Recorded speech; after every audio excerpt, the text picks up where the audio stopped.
ఇక్కడికి వస్తా ఎలుగుంగుట్లా ఏడుండా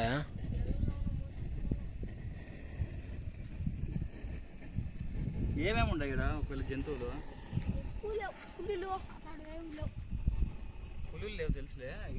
సింహాలు ఉన్నాయంట కదా, సింహాలు నక్కలు. నేను అడిగేసి నక్కలు కూడా లేవు కదా. ఉంటే వస్తే ఏమొస్తాయి ఒకవేళ? నువ్వు ఇప్పుడు ఎలుగు పంటలు అంటున్నావా? ఎలుగు పండ్లు నైట్ పూట జరుగుతాయి, కూగులు జరగవు. మామూలుగా 7 వరకు అట్లుంటే కూడా ఏమి ఇబ్బంది లేదు కదా. ఏళ్ళ మేము ఇవన్నీ యూట్యూబ్లో అప్లోడ్ చేస్తాము, అందుకని అడగడం. నువ్వు ఈ ఊరోడు కాబట్టి నీకు తెలుస్తుంది కదా ఏం మంచి చెడ్డ అనేది. అంటే ఎలుగు పంటలు వస్తాయంట వీడిగా.